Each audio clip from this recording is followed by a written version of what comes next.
My name is Finn, and at 33 years old, I never thought my own sister would betray me.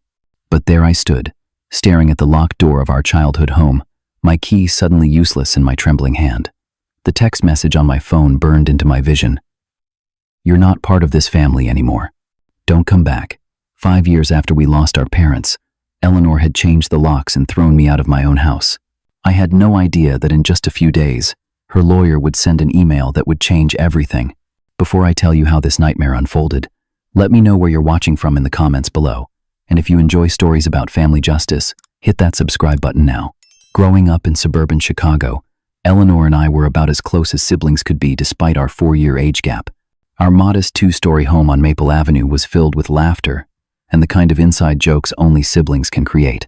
We had our traditions: Saturday morning cartoon marathons with giant bowls of sugary cereal, building snow forts in the backyard during brutal Midwest winters, and our annual competition to give the most surprising Christmas gifts. "Finny and Ellie," our parents would say, "you two always take care of each other, no matter what." It was more than just parental wishful thinking. We actually did look out for each other. When neighborhood kids tried to bully Eleanor in 5th grade, I was the 7th grader who stepped in. When I bombed my college calculus midterm, Eleanor stayed up all night on the phone, talking me through my panic attack. That's what made everything that happened so unbelievable. How could someone go from your closest ally to your worst enemy? Our parents died unexpectedly 5 years ago, when a drunk driver crossed the median on the interstate. They were returning from their 25th anniversary dinner. The police said they died instantly. The small comfort of knowing they didn't suffer did little to ease the crushing grief that followed. Mom and Dad had modest savings, good life insurance, and the house was nearly paid off. Their will was simple: everything split equally between Eleanor and me. No complications, no conditions. We were both named executors, another sign of how much they trusted us to work together. "We should both stay in the house for now," Eleanor had suggested at the time, her eyes still red from the funeral. "At least until we figure things out." At 28, I had been bouncing between construction management jobs and apartment rentals. Eleanor was 24 and working as a junior real estate agent. The arrangement made financial sense for both of us. The first 2 years were actually okay. We grieved together, supported each other, and kept the house running. I took on our dad's role of handling repairs and yard work, while Eleanor managed the bills and paperwork like our mom had done. My job often took me out of town for weeks at a time, overseeing projects in neighboring states. Eleanor's real estate work kept her local, so it seemed like a perfect balance. The subtle tension began in the 3rd year. I'd return from a job site to find minor home improvements I hadn't approved. A new dishwasher when the old one worked fine. Walls repainted from our childhood yellow to modern gray. "The dishwasher was making that weird noise again," she'd say. Or, "This color helps with resale value," always with a real estate agent's perspective. I didn't push back much. They seemed like small things, and Eleanor was the one living in the house full-time. Then came Marcus. Eleanor met him at a real estate networking event about a year ago. Tall, charismatic, and always dressed in expensive suits. He had the smooth confidence of someone who closed big deals. Eleanor was immediately taken with him. "He's so knowledgeable about property investment," she gushed after their 3rd date. "He's teaching me so much about the business." 6 months ago, without any real discussion, Marcus moved in. I came home from a job in Milwaukee to find his designer clothes taking up half the upstairs closet space and his expensive toiletries crowding the bathroom counter. "It just made sense," Eleanor explained with a shrug. "He was spending most nights here anyway." The argument started small. Marcus complained about my work boots in the entryway. I questioned why his premium cable package was now on our shared household account. Eleanor began referring to the master bedroom as our room, meaning hers and Marcus's, though we had previously taken turns using it when one of us had overnight guests. "Maybe it's time you found your own place," she suggested during one tense dinner, while Marcus nodded in agreement. "You're gone most of the time anyway." "This is my place," I reminded her. "Half of it anyway." The conversations grew more strained. Eleanor started using phrases like "my house" and "my kitchen." When I called her on it, she'd backpedal. "You know what I mean. Our house." 2 months ago, I took a 2-week contract job in Denver. The money was good, and honestly, I welcomed the break from the growing tension at home. During my time away, Eleanor's calls became shorter, her texts more delayed. When we did talk, her voice had an edge I couldn't quite place. "Everything okay at home?" I asked during one particularly terse conversation. Everything's fine, she replied flatly. The house is fine. I chalked it up to poor connection, or her being busy with work. That was my first mistake. I should have recognized the warning signs, the coldness, the distance, the way she avoided talking about when I'd be back. My second mistake was texting her my exact arrival time and saying I'd grab a taxi from the airport instead of asking her to pick me up. I was trying to be considerate. Instead, I gave her the perfect opportunity to make her move. The taxi dropped me off just after 8:30 p.m. on a particularly cold Chicago evening. Early November wind cut right through my light jacket as I paid the driver and retrieved my suitcase and duffel bag. After 2 weeks of Denver hotel living, all I wanted was my own bed, a hot shower, and maybe the leftover pizza I hoped was still in the freezer. The porch light was on, which I took as a good sign. Maybe Eleanor was trying to smooth things over after our strained communications. The familiar weight of my house key felt reassuring in my palm as I approached the door, rolling my luggage behind me. I inserted the key into the lock and turned. Nothing happened. The key wouldn't rotate. Strange. I pulled it out, checked that I had the right key, and tried again. Still nothing. I looked up at the house number to confirm I was at the right place. 1742 Maple Avenue. Our address for the past 30 years. Come on, I muttered, jiggling the key. Our front door lock had always been temperamental, especially in cold weather. I tried once more, applying more pressure. That's when my phone pinged with a text message. Eleanor's name appeared on the screen, and a sense of foreboding washed over me before I even read the words. You're not part of this family anymore. Don't come back. The locks have been changed. I've moved your essential items to a storage unit. Address to follow. The house is mine now. My stomach plummeted. I read the message 3 times, certain there must be some mistake or sick joke. But the words remained unchanged on my screen, cold and final. My hands shook as I tried calling her immediately. Straight to voicemail. I tried again. Same result. I pounded on the door, first with measured knocks, then with the flat of my palm. Eleanor, open the door. What the hell is going on? The curtains on the front window twitched, but no one came to the door. Lights were definitely on inside. I caught a glimpse of movement from the corner of my eye. Our neighbor, Mr. Reeves, was standing on his porch watching the scene unfold with undisguised curiosity. Embarrassment flooded through me, mixing with my shock and anger. I was being locked out of my own home, and now I had an audience. Everything okay over there, Finn? Mr. Reeves called. I forced a smile that felt more like a grimace. Just a misunderstanding. Have a good night. I stepped back from the door, trying to process what was happening.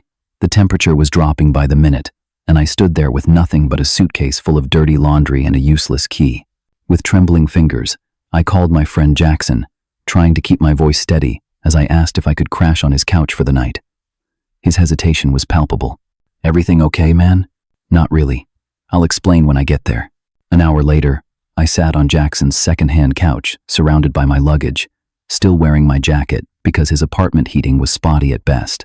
I stared at the text message for the 100th time, as if the words might rearrange themselves into something that made sense. So your sister just locked you out? Jackson handed me a beer. Can she even do that? No, she can't. My voice sounded hollow even to my own ears. My name is on the deed. I've lived there for years. She can't just decide it's not my house anymore. Family stuff is complicated, Jackson offered unhelpfully. I barely slept that night. My mind cycled through confusion, hurt, and anger. By morning, the shock had begun to harden into something else, determination. I checked my bank accounts over Jackson's spotty Wi-Fi and discovered another blow. The joint account Eleanor and I had set up for house expenses had been emptied. $5,000. Gone. This wasn't just a family squabble. This was theft. This was illegal. Whatever was happening with Eleanor, she had crossed a line that couldn't be uncrossed. The next morning, I called Eleanor 14 times. Each call went straight to voicemail. I sent texts ranging from concerned to angry to pleading. No response. I even tried emailing her work address. Nothing bounced back, but no reply came either. After borrowing a clean shirt from Jackson, I drove to the real estate office where Eleanor worked. The receptionist gave me a strange look when I asked to see my sister. Eleanor Foster? She's on personal leave for the week. Did she say why? I pressed. The receptionist's expression shifted from professional to uncomfortable. I'm not at liberty to discuss employee schedules. Would you like to leave a message? Yes. Tell her. Finn came by and would really appreciate his sister not stealing his house and money. I regretted the outburst immediately. The receptionist's eyes widened, and she reached for her phone as I turned to leave. Great. Now I was the unstable brother making scenes at her workplace. Over the next 2 days, I discovered how effectively Eleanor had been working to isolate me. I reached out to our mutual friends, only to be met with awkward pauses and vague responses. I think you should give her space right now, said Rachel, who had been friends with both of us since high school. Did she tell you what's going on? I asked. She just said you two were having issues with the house and needed time apart. I laughed bitterly. Is that what she calls changing the locks and taking our shared money? Having issues? Rachel's silence spoke volumes. Through social media, I discovered Eleanor had been crafting a narrative for weeks, subtle posts about finally finding peace and removing toxic influences. Nothing directly accusing me, but enough breadcrumbs for people to draw their own conclusions when combined with whatever she was telling them privately. It wasn't until I met with Darren, my friend since freshman year of high school, that I got the full picture. We met at a coffee shop near his office, and he looked distinctly uncomfortable as he stirred his coffee. Look, man, I'm going to be straight with you, because we go way back, he said finally. Eleanor's been telling people you've got problems, like substance problems. What? The word came out as a shocked whisper. She told Melissa you've been disappearing on benders, coming home aggressive, taking money from the house account for drugs. Said, that's why you're gone for weeks at a time. The accusation was so absurd I almost laughed. I'd barely had time for a beer after work on my Denver job, let alone drugs. I'd been sending pictures of the construction site to Eleanor almost daily. That's completely fabricated, I said. I've been working construction jobs. She knows that. Darren shrugged. I figured it was bull. You've never been that guy. But she's been really convincing, crying about how worried she is about you, how she doesn't know what to do anymore. And people believe her? I felt sick. Some do. Those who don't know you well. The betrayal cut deeper than I thought possible.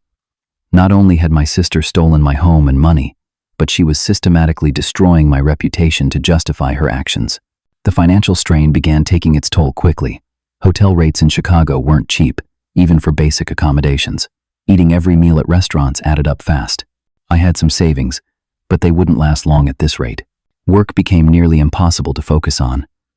My boss, Tony, noticed my distraction during a video conference about upcoming projects. You with us, Finn? He asked after I missed a direct question. Sorry, going through some personal stuff. To his credit, Tony was understanding when I gave him the condensed version of events. He even offered to advance my next paycheck if needed. Family situations are the worst, he said sympathetically. Take a day if you need it, but taking time off wouldn't solve my problem. I needed action. On my way to meet with a legal aid clinic, I drove past Bennett Park, where Eleanor and I had played as kids. The memory of pushing her on the swings hit me with unexpected force. I pulled over and sat in my car, staring at the playground now filled with other children, other siblings who couldn't imagine turning on each other this way. I took out my wallet and found the worn family photo I still carried. The 4 of us at Lake Michigan, squinting into the summer sun, arms around each other, Mom and Dad smiling broadly between their children. Take care of each other, Dad had always said. In the end, family is what matters most. The legal aid clinic was housed in a rundown office building with flickering fluorescent lights and chairs that had seen better decades. The attorney who met with me, a tired-looking woman named Susan, listened to my story without much change in expression. Unfortunately, this type of illegal eviction happens more than you'd think, she said when I finished, even between family members. The good news is, you have rights. She explained that as a legal resident with established tenancy and co-ownership of the property, I had strong legal protections. Eleanor couldn't simply decide I didn't live there anymore. Gather any evidence of your residency, Susan advised. Mail addressed to you there, bills, your driver's license with that address, anything that proves you live in that house. I left with a folder of tenant rights information and a slightly improved sense of hope. That evening, I sat at the hotel bar nursing a whiskey, staring at Eleanor's contact information on my phone. My thumb hovered over the call button. What would I even say if she answered? The anger and hurt were too tangled to form coherent thoughts. I put the phone away without calling. Later that night, unable to sleep, I made the mistake of checking social media again. Eleanor had posted photos of what she called renovation planning in the living room. Her and Marcus, smiling broadly, Paint swatches spread on the coffee table our parents had bought 20 years ago. The caption read, "So excited to make this house truly ours. New beginnings." Ours. As if I had never existed, as if half the house wasn't legally mine. The anger that had been simmering finally boiled over. I wouldn't just roll over and let her steal what was rightfully mine. It was time to fight back. On the third day after being locked out, I was sitting in a sandwich shop on my lunch break, half-heartedly scrolling through my email when a subject line caught my attention. Urgent. Regarding property at 1742 Maple Avenue. The sender was someone named Richard Blackwell, from Blackwell, Stevens & Associates, a law firm I'd never heard of. My first thought was spam, but the specific address made me open it immediately. Mr. Foster, I represent Eleanor Foster regarding the property at 1742 Maple Avenue. A situation has arisen that requires immediate attention. We have a problem that needs to be discussed promptly. Please call my office at your earliest convenience at the number below. Richard Blackwell, Esquire. Blackwell, Stevens, Associates. My heart raced as I read the message twice. What new tactic was this? Was Eleanor trying to get a restraining order against me, planning to sue me for some fabricated grievance? I considered ignoring it, or finding my own lawyer first. The legal aid attorney had given me a few referrals I hadn't followed up on yet, but curiosity and a strange sense that this might be important won out. I returned to the construction site office and asked to use the conference room for privacy. With slightly shaking hands, I dialed the number from the email. Blackwell, Stevens & Associates, a receptionist answered crisply. This is Finn Foster, returning Richard Blackwell's email about 1742 Maple Avenue. One moment, please. After a brief hold filled with generic classical music, a deep, authoritative voice came on the line. Mr. Foster, thank you for returning my call so promptly. This is Richard Blackwell. What's this about? I asked, skipping the pleasantries. If my sister is trying to get a restraining order or something, you should know she's the one who illegally evicted me and emptied our joint account. There was an uncomfortable pause on the line. I'm aware of the situation, Blackwell said carefully, but that's not why I'm contacting you. We have a more pressing matter. Something in his tone made me sit up straighter. I'm listening. Mr. Foster, I want to be clear that I represent your sister's interests, but I also have ethical obligations as an attorney. I believe we may be able to find a resolution that serves everyone involved. Resolution to what exactly? Another pause. 3 days ago, Miss Foster came to our firm requesting assistance with transferring the deed of the Maple Avenue property solely into her name. My grip tightened on the phone. She can't do that. I'm co-owner. Yes, that's precisely the issue, Blackwell continued, his voice noticeably uncomfortable now. She presented documents with what appeared to be your signature, relinquishing your interest in the property. I nearly dropped the phone. My signature? I never signed anything like that. That's become apparent, Blackwell said gravely. When our clerk submitted the paperwork to the county recorder's office, it was flagged due to significant discrepancies between the signature on file and the one on the new documents. My mind raced to process what he was saying. Are you telling me my sister forged my signature to steal my house? I'm not making any allegations, Blackwell said quickly. But the county recorder has raised concerns and is considering referring the matter for investigation. Signature forgery on property documents is potentially a felony offense.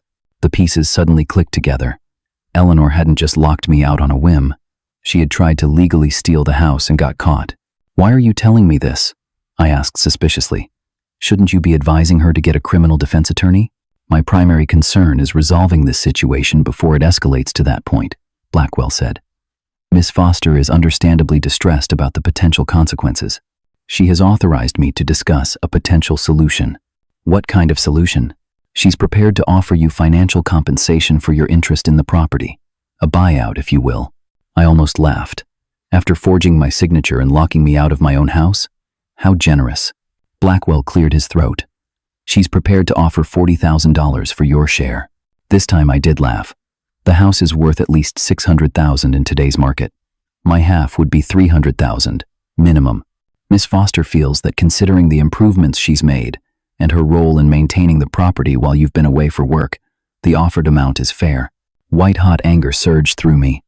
Eleanor had stolen my home, emptied our account, smeared my reputation, and now wanted to buy me off with pennies on the dollar to avoid fraud charges.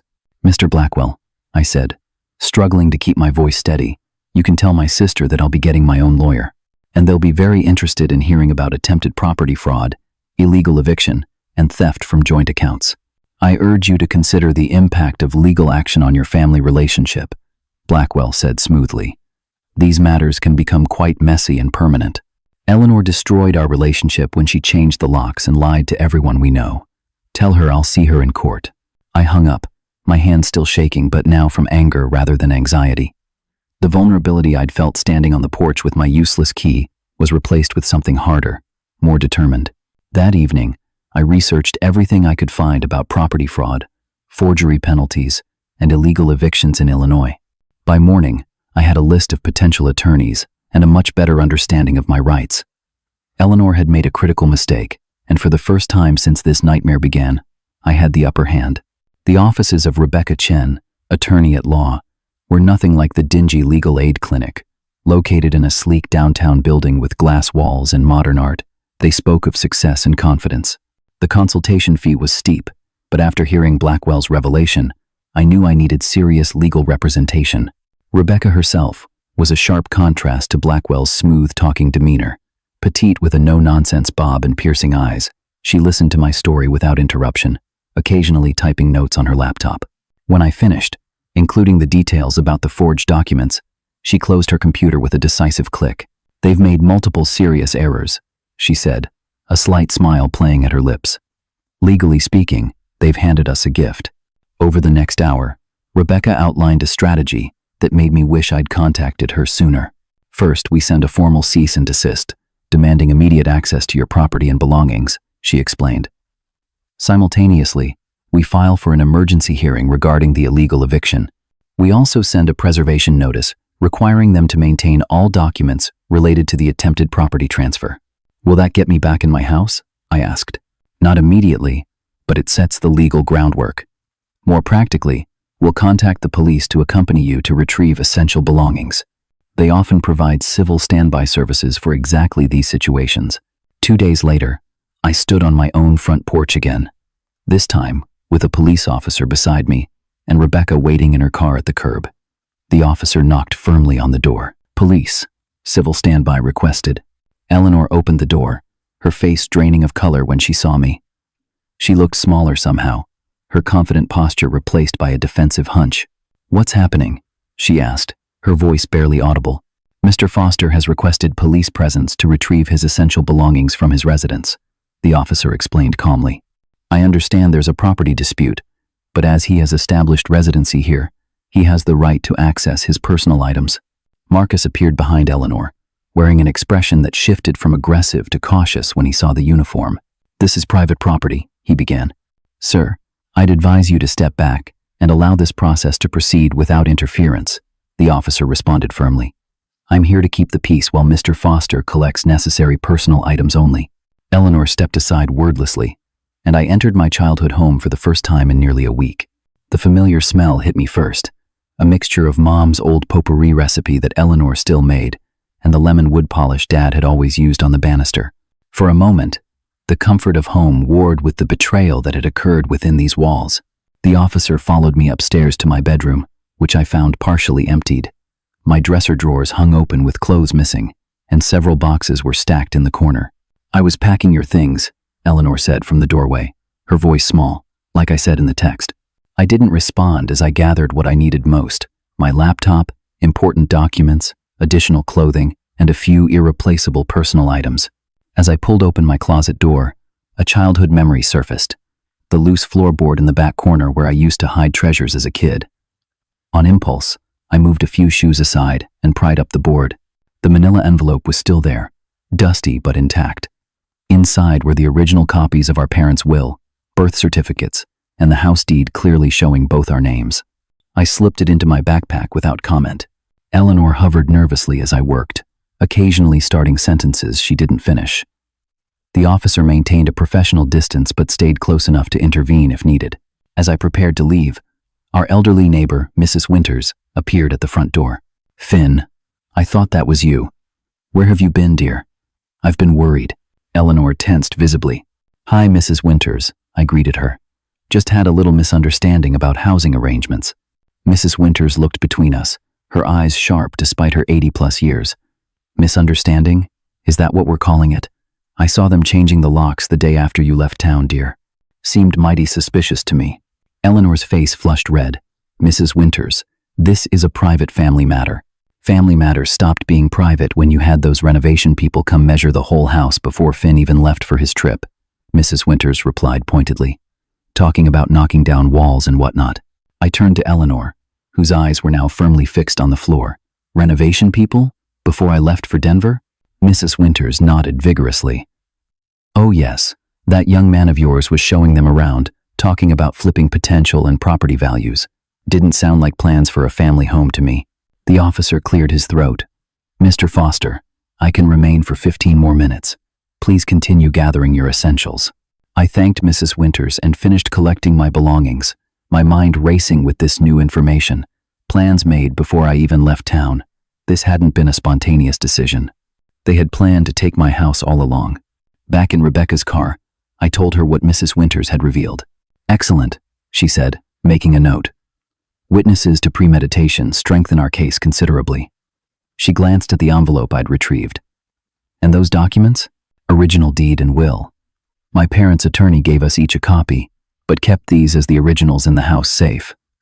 I hid them in my old childhood spot years ago and forgot about them until today. Rebecca smiled. Even better.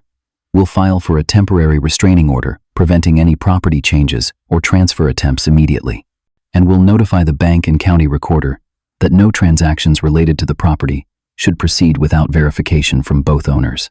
Over the next few days, Rebecca's legal machinery moved with impressive efficiency. Court filings, formal notices, a temporary restraining order granted preventing Eleanor or Marcus from making any property changes or attempting further transfer documents. What I didn't expect was the personal fallout. As legal notices arrived at the house, Eleanor began calling my phone constantly. I let each call go to voicemail, following Rebecca's advice to avoid direct communication that might be misrepresented later. The voicemails evolved from angry, "How dare you involve lawyers in a family matter?" to pleading, "Please, Finn, we can work this out between us," to tearful, "I don't know what to do now. Marcus is so angry. Please call me back." I listened to each one but didn't respond. The sister who had locked me out, stolen our money, and tried to forge my signature had lost the right to private negotiation. Everything would go through our lawyers now. In the process of building our case, Rebecca uncovered something I hadn't expected. Marcus Williams had a history, 2 prior complaints of real estate fraud in neighboring counties. No convictions, but suspicious patterns of targeting properties with vulnerable owners, elderly widows, people facing financial distress, and in one case, a young woman who had recently inherited a family home. This appears to be his pattern, Rebecca explained, showing me the documentation. Find vulnerable property owners, establish a relationship, convince them to make property changes that benefit him financially. The parallels to my situation were undeniable. Eleanor, grieving our parents, responsible for a house she couldn't afford alone, and emotionally vulnerable. The perfect target. The realization shifted something in me. My anger toward Eleanor didn't disappear, but it began to share space with something else. A sad understanding of how she might have been manipulated by someone who specialized in exactly that. The mediation was scheduled for a Tuesday morning in a neutral conference room downtown. Rebecca had prepared me thoroughly, running through likely scenarios and practicing my responses to potential questions. "Stay calm, stick to facts, and let me handle the legal arguments," she advised as we walked into the building. "If you feel emotional, take a breath before speaking." The mediation room was designed for discomfort. Too cold, chairs slightly too hard, a long table that created artificial distance between parties. Eleanor arrived with Marcus and Blackwell, all 3 looking tense. Eleanor's eyes were rimmed with red, her usual immaculate appearance slightly disheveled. Marcus wore an expensive suit that couldn't hide his nervousness as he repeatedly adjusted his tie. The mediator, a retired judge named Harriet Wilson, explained the process in a no-nonsense manner before asking each side to present their position. Blackwell went first, framing the situation as an unfortunate misunderstanding between siblings during a difficult time. He spoke about Eleanor's dedication to maintaining the family home, her emotional attachment to the property, and her willingness to reach a reasonable financial settlement. Not once did he mention the forged documents, the illegal lockout, or the emptied bank account. When it was Rebecca's turn, she methodically laid out our case with devastating precision. She presented the evidence chronologically: my established residency and co-ownership, the text message confirming the lockout, bank statements showing the emptied joint account, and finally, the attempted property transfer with the forged signature. My client has been the victim of an orchestrated effort to deprive him of his rightful property through illegal means, she concluded. We are prepared to pursue this matter through civil court for the property rights and financial damages, as well as supporting any criminal investigation into the forgery allegations. Throughout Rebecca's presentation, Eleanor seemed to physically shrink in her chair. By the time Rebecca mentioned potential criminal charges, Eleanor was openly crying. Marcus stared stonily ahead, his jaw clenched tight. Judge Wilson turned to Eleanor's side. These are serious allegations with substantial documentation. How do you respond? Blackwell leaned over to whisper something to Eleanor, but before he could speak, she pushed back her chair and stood up. I need to tell the truth, she said, her voice shaky. All of it. Miss Foster, I advise against making spontaneous statements, Blackwell cautioned, reaching for her arm. Eleanor pulled away from him. No, this has gone too far. Judge Wilson raised an eyebrow. Miss Foster, anything you say in this mediation can potentially be used in future proceedings. If you wish to speak, that's your right, but your counsel's caution is noted. Eleanor nodded and turned to face me directly for the first time. Finn, I'm so sorry. This all got so out of control. She took a deep breath before continuing. Marcus told me you were planning to sell the house. He said he found emails on your laptop when you left it open, showing you were talking to realtors about listing the property without telling me. I stared at her in disbelief. That's completely false. I know that now, she interrupted, tears flowing freely. But I believed him then. He said you were going to leave me homeless, that you resented supporting me all these years, that you thought I was a burden. Marcus shifted uncomfortably, his expression darkening. Marcus said we needed to protect ourselves, Eleanor continued. He said changing the locks was just temporary until we could legally secure my rights to the house. He said the property transfer was just a formality that people do all the time, that you'd probably just sign it without question when presented properly. And the forged signature? Rebecca asked pointedly. Eleanor's shoulders slumped. That was after you wouldn't answer my calls about the property transfer. Marcus said we needed to move quickly before you could sell. He practiced your signature for days using old documents. I knew it was wrong, but he convinced me it was the only way to save my home. The room fell silent except for Eleanor's quiet sobbing. Judge Wilson made notes while Marcus stared daggers at Eleanor. Blackwell looked like he wished he could disappear entirely. Mr. Williams, Judge Wilson said finally, do you have anything to add to Miss Foster's statement? Marcus straightened his tie again. I advised Eleanor based on what she told me about her brother. If she misrepresented their relationship or his intentions, that's not my responsibility. That's a lie, Eleanor exclaimed. You were the one who said. I think we need a brief recess, Blackwell interjected. My clients need to confer privately. Judge Wilson agreed, and we took a 15-minute break. Rebecca and I stepped into a small consultation room. This is turning in our favor rapidly, she said.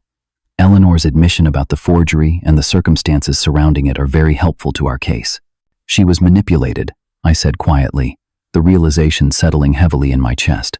Yes, it appears so. But that doesn't negate her responsibility for her actions, Rebecca reminded me. She still participated in illegal activities that harmed you significantly. When we reconvened, the dynamic had visibly shifted. Marcus and Eleanor sat further apart, and Blackwell seemed to be directing his attention primarily to Eleanor.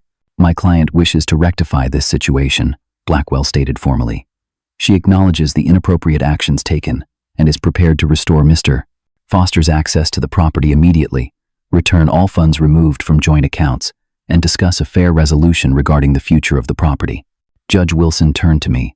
Mr. Foster, is this approach amenable to you as a starting point? I looked at Eleanor, who met my gaze with red-rimmed, pleading eyes. The sister who had once stayed up all night talking me through a panic attack. The sister who had betrayed me completely. Both versions were true. I'm willing to discuss fair terms, I said finally, but I need assurances this won't happen again. The next 2 hours were spent hammering out a detailed agreement. I would regain full access to the house. Eleanor would repay the money taken from our joint account. Marcus would vacate the premises permanently. Most importantly, We established clear legal parameters for the property. I would retain primary ownership, with Eleanor required to either buy out my share at fair market value within 6 months or agree to sell the property and split the proceeds. As we prepared to sign the agreement, Marcus abruptly stood up. "This is ridiculous," he snapped. "Eleanor, we had a plan. Stick to it." "The plan was based on lies," she replied quietly. "It's over, Marcus. We'll see about that," he said coldly before walking out, letting the door slam behind him.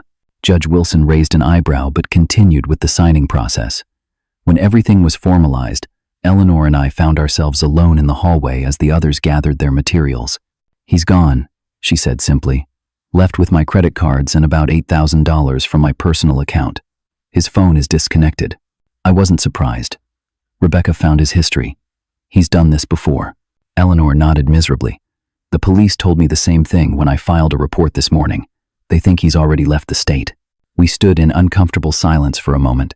"I don't expect you to forgive me," she said finally, "but I want you to know I'm truly sorry, Finn. I let him convince me you were the enemy when you've only ever been my brother." I had no response that felt right in that moment.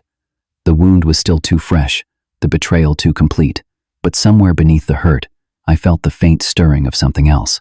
The possibility, however distant, that someday we might find a way back to being family again. "I'll have my things out of the house by tomorrow," she said when I didn't respond. "My friend Alicia said I can stay with her until I figure things out. We'll talk more later," was all I could manage before walking away. The first night back in my own house felt surreal.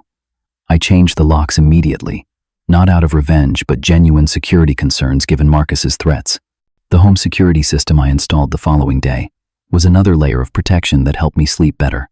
Eleanor had cleared out her things as promised, leaving the house strangely empty in places where her belongings had been. I found a note on the kitchen counter, a detailed accounting of what she had taken from our joint account and a promise to repay it in monthly installments. She had already transferred the first payment. The healing process wasn't quick or linear. Some days I felt nothing but anger when I looked at the family photos still hanging on the walls. Other days, remembering Eleanor's tearful confession and mediation, I felt pity and a confusing sense of protectiveness toward my younger sister who had been so thoroughly manipulated. 2 weeks after moving back in, I started seeing a therapist, Dr. Patterson, who specialized in family trauma. Our sessions helped me process the complex emotions surrounding Eleanor's betrayal. "Forgiveness doesn't mean forgetting or excusing," Dr. Patterson explained during one particularly difficult session. "It means freeing yourself from the burden of anger so you can move forward." "I'm not sure I can ever trust her again," I admitted. "Trust and forgiveness are different processes," she replied. "Trust is rebuilt slowly, with consistent actions over time. Forgiveness is a gift you give yourself." Gradually, I reconnected with friends who had been misled by Eleanor's stories. Most were horrified to learn the truth and apologetic about believing the worst of me. A few remained distant, uncomfortable with the messy reality that didn't fit neatly into the narrative they'd accepted. 3 months after the mediation, Eleanor asked if we could meet for coffee. We sat across from each other at a neutral cafe, both nervous and formal in a way we'd never been before.